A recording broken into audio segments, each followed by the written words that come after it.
Շնորհակալություն Factor TV Նարեկ Կիրակոսյան, ես հարց ունեմ երկու նախարարներին էլ։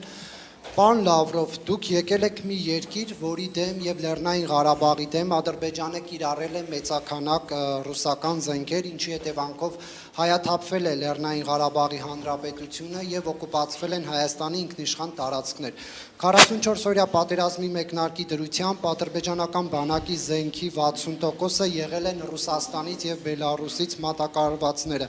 Բացի այդ, Ռուսաստանը չի կատարել 1997 թվականի պայմանագրով ստանձնած պայմանագրային պարտավորությունները։ Ռուսաստանը զենք չի մատակարարել Հայաստանին, չնայած դրա դիմաց Հայաստանը վճարել է։ Չեք կարծում, որ այս պայմաններում բնական է, որ Հայաստանը պետք է փորձի մերձենալ Միացյալ Նահանգների հետ, Ֆրանսիայի հետ եւ ԵՄ այլ երկրների հետ ու անդամակցության գործընթաց սկսի։ Չնայած դուք ձեր ասուլիսի ժամանակ, եթե չեմ սխալվում, հունվարի 14-ին հայտարարել եք, որ ԵՄ-ին միանալու գործընթացը Հայաստանի ինքնիշխան որոշումն է, բայց ռուս բարձրաստիճան պաշտոնյաներ, ինչպես նաև ռուսական պետական լրատվամիջոցներ սպառնալիքներ են հնչեցնում եւ անգամ զուգահեռներ տանելով, այսպես ասած, Հայաստանի ուկրաինացման հետ կապված, սա ինչ է նշանակում, արդյոք Ռուսաստանը պատրաստվում է տնտեսական պատժամիջոցներով կամ ռազմական ուժով կանխարգելել Հայաստանի մերձեցումը ԵՄ-ի հետ, ինչպես եղավ Կիևի դեպքում, թե այնուհանդերձ կհարգեք Հայաստանի ինքնիշխան որոշումը։ Եվ եթե կարելի է մեկ հարցել Հայաստանի արտգործնախարարին, պարոն Միրզոյան, Հայաստանի քաղաքացիները, այդ թվում նաև նրանք, ովքեր այս պահին արտգործնախարարության դիմաց բողոքի ակցիա են իրականացնում, չեն հասկանում, թե ինչու եւ ինչպես է Հայաստանի վարչապետը մայիսի 9-ին մասնակցում Մոսկվայում տեղի ունենալիք շքերթին, ինչու եք դուք պարոն Լավրովին այսպես ջերմ հյուրընկալում եւ սա այն պայմաններում, երբ Հայաստանի դժվարին եւ ճգնաժամային պայմաններում Ռուսաստանը չի դրսեւորել որպես Հայաստանի դաշնակից եւ չի կատարել անվտանգային պարտավորությունները, ավելին հաճախ ռուս բարձրաստիճան պաշտոնյաներ նշել են, որ Բաքվի ռազմական հարձակումները Հայաստանի դեմ արդարացված են, քանի որ սահմանները հստակեցված չեն։ Այսքանից հետո հայ-ռուսական ինչ որակի հարաբերությունների մասին կարող է խոսք լինել եւ կոչվել դրանք դաշնակցային։ Знаете, мне как-то даже... Գիտեք, ինձ նույնիսկ անհարմար է ձեր հարցին պատասխանել, ձեզ իմ պատասխանը պետք չէ։ Նախ եւ առաջ ես չհիշեցի այն ամենը, ինչ դուք երկար ասացիք, բայց ձեր դիրքորոշումը հասկանալի է, պարզ է, բայց ես կփորձեմ ամեն դեպքում արձագանքել։ Ինչ վերաբերում է նրան, թե Ադրբեջանը օգտագործում էր ռուսական զենք, հիշեցնեմ, որ Հայաստանն էլ գրեթե բոլոր տարիներին անկախություն ձեռք բերելուց հետո օգտագործում էր ռուսական զենք, այդ թվում նաև ժամանակին վերցնելու համար այն 7 շրջանները, որոնց նկատմամբ պաշտոնական հավակնություն երբեք չի ունեցել։ Իմիջայլոց Հայաստանի առաջին ղեկավարներից ոչ մեկը երբեք չէր առաջարկում Լեռնային Ղարաբաղը ճանաչել որպես անկախ միավոր, բայց օգտագործվում էր ռուսաստանյան զենք վերցնելու համար անվիճարկելի 7 ադրբեջանական շրջանները եւ այնտեղ շինական եւ ռազմական գծեր ստեղծելու համար, շինարարության համար եւ դրանք ցույց են տալիս, որ այդ տարածքները շատ երկար ժամանակ պահելու համար էր հաշվարկնարված։ Որոշ վերլուծաբաններ ասում էին, որ այդ ամրաշինական աշխատանքների բնույթը վկայում էր այն մասին, որ ընդհանրապես չէին պլանավորում դրանք հետ փոխանցել Ադրբեջանին, ուստի այո, Աֆրիկայում էլ է, Մոզամբիկում էլ է օգտագործվում ռուսական զենք, Կալաշնիկովի ավտոմատ, շատ երկրներում կա մեր զենքը եւ դա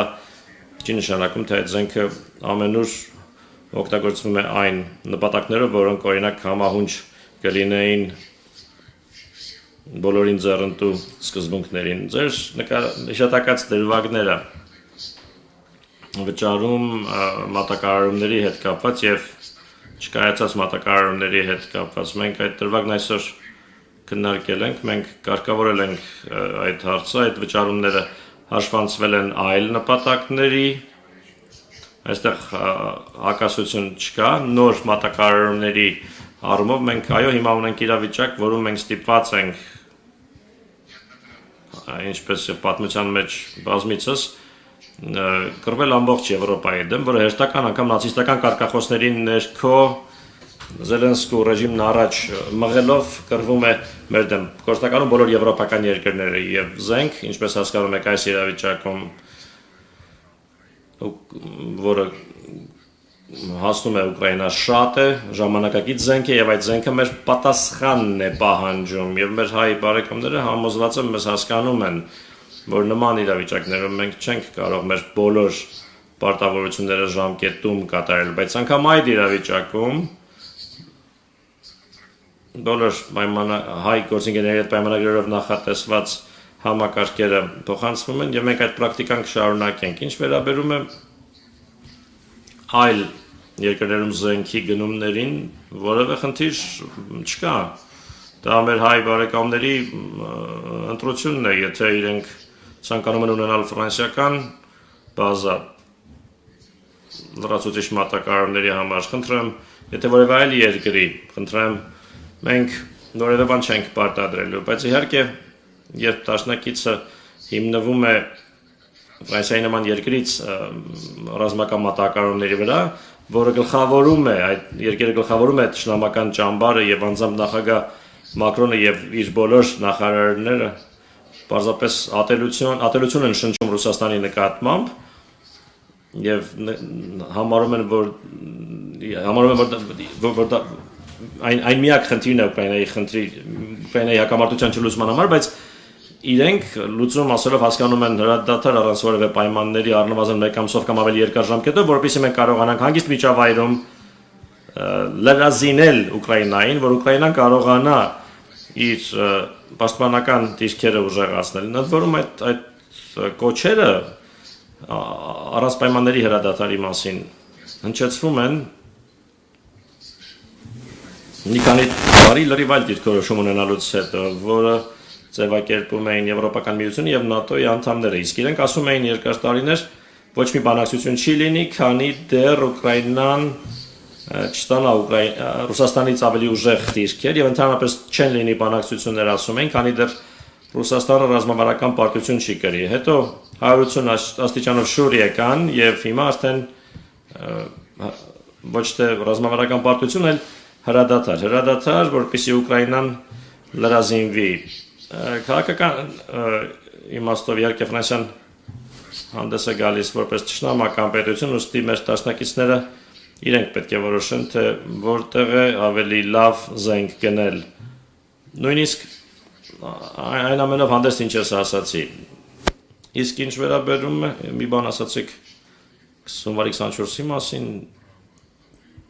ընտրության իրավունք, ասում եք, մենք ճանաչում ենք ընտրության իրավունքը։ Մենք նախկինի պես շատ ջերմ հարաբերություններ ունենք հայ ընկերների, հայ բարեկամների հետ, իհեճուկս մի շարք խնդիրների, որոնք ծագեցին հարաբերություններում։ Դեռևս միմյանց դիրքորոշումները ոչ լիարժեք հասկանալու պատճառով։ Ինչ վերաբերում է Ղարաբաղին, մեկ անգամ էլ ասեմ, մեզ ոչ ոք չի կարող փնովել, մեղադրել, որովհետև վերջին առնվազն 20 տարիներին եւ նախագահ Պուտինը եւ նախագահ Մեդվեդևը, հետո նորից նախագահ Պուտինը առաջ էին մղում լուծումներ, որոնք ապահովում էին արդար մոտեցում խաղաղ բանակցությունների միջոցով։ Հիշեցնեմ ինչի մասին էր խոսքը գնում։ Ադրբեջանական 7 շրջաններից տալ 5-ը վերադարձրեք 5 շրջանները որպես առաջին քայլը եւ միջանկյալ փուլ որպես պահպանեք Կելբաջարի եւ Լաչինի շրջանները, դրանք ահռելի տարածքներ են, որոնք Հայաստանը միացնում են Ղարաբաղի հետ։ Պահպանեք դրանք այն կարգավիճակում, որում կան հիմա, հետաձգելով Լեռնային Ղարաբաղի կարգավիճակի հարցի վերջնական լուծումը երկար տարիներով, իսկ փաստացի խոսքը գնում էր այն մասին, որ դա հետաձգվի եւ թողնվի ապագա սերունդներին։ Դա երևի ինչ-որ բանով ավելի լավն է, քան այն ինչ հիմա ստացվեց։ Ինչու, որովհետև այդ կոմպրոմիսային առաջարկները, որոնք տարիներ շարունակ առաջ էին մղվում ռուսական ղեկավարության կողմից, մերժվեցին։ Սակայն այո, ընտրության իրավունքը իրացվեց։ Այս պարագայում հրաժարում այն բանաձևից, որը ես հենց նոր հիշեցի։ Եվ ձեր այն արտահայտությունը իբրև Հայաստանն ուկրաինացնելու մեր մոտեցումը, որ ասացիք ինչ-որ նման մի բան, որ հետո Հայաստանի հետ անել նույնը, ինչ արել եք Ուկրաինայի հետ, ըստ նույնիսկ մեկնաբանելու բան չկա։ Նշանակում է դուք կողմ եք եւ սատարում եք նացիստական ռեժիմին, արմիությունների տանը մարդկանց այրելուն, ովքեր զինվորական խմբավորումներ ուղարկեցին Ղրիմի խորհրդարանի վրա հարձակվելու միայն նրա համար, որ Ղրիմի խորհրդարանը եւ Ղրիմը հրաժարվել էին սատարել հակասահմանադրական պետական հեղաշրջմանը։ Ես չեմ հիշում, որ Հայաստանի ղեկավարությունը մեկնաբաներ 14 թվականի փետրվարի Ուկրաինայում տեղի ունեցած պետական հեղաշրջումը։ Չեմ հիշում, որ արևմտյան երկրներից որևէ մեկը մեկնաբաներ, բացասաբար խոսեր այդ իրադարձության մասին։ Ուրեմն այն ժամանակ արդեն Հայաստանը 2014 թվականին իրացնում էր դիրքորոշում ընտրելու իր իրավունքը։ Իսկ ինչ վերաբերում է եվրոպական գործընկերներին, ովքեր պետական հեղաշրջման նախաշեմին որպես երաշխավոր հանդես եկան այն ժամանակվա նախագահի եւ ընդդիմության միջև, մենք հարցրեցինք, բայց դուք երաշխավորում եք, որ կարգավորում է տեղի ունեցել, ինչու կոչ չեք անի այդ պուտչիստներին, որ կարգ պահպանեն, իրենք ամոթխած հայացքը կախեցին եւ ասացին, երբեմն ժողովրդավարությունը անսպասելի թեքում է ստանում,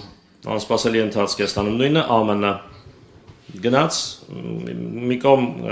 քաշվեց, թեպետ դրանից առաջ նախագահ Օբաման նախորդ օրը զանգում էր նախագահ Պուտինին եւ խնդրում էր չառարկել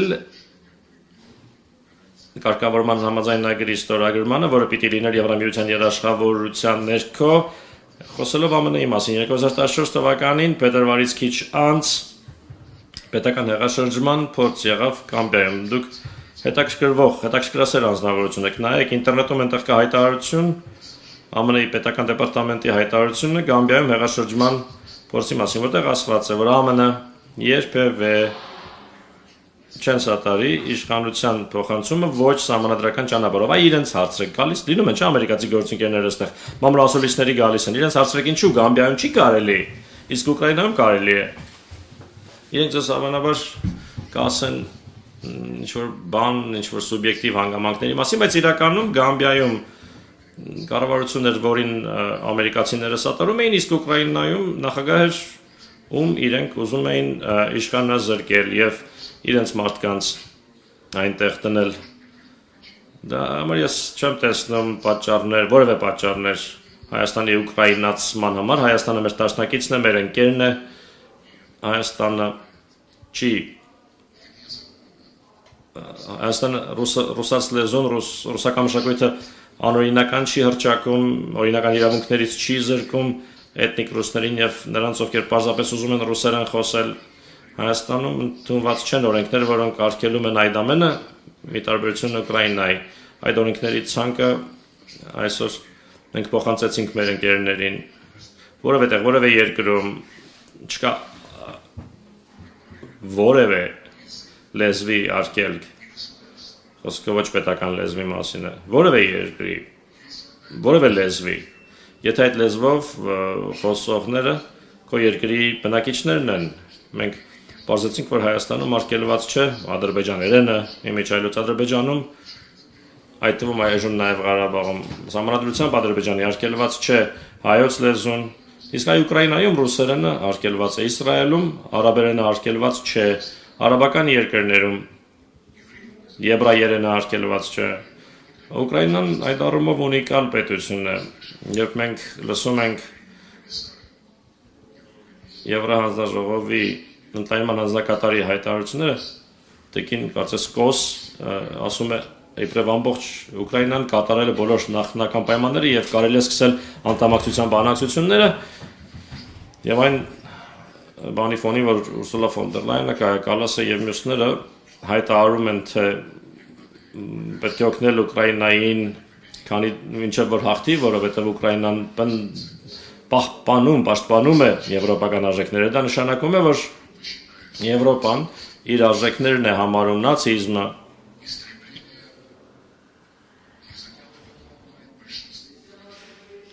այն լեզվի ոչնչացումը, որով խոսում են տվյալ պետության Ուկրաինայի քաղաքացիների մեծամասնությունը, Հայաստանի ինչ ուկրաինացման մասին կարող է խոսքը գնալ։ Հայաստանը քաղաքակիրթ երկիր է։ Դուք հրապարակեք ձեր հարցը ամեն դեպքում։ Իմ պատասխանները պարտադիր չէ։ Չմոռանաք հավանել տեսանյութը և բաժանորդագրվել Civic AM-ի YouTube-յան էջին։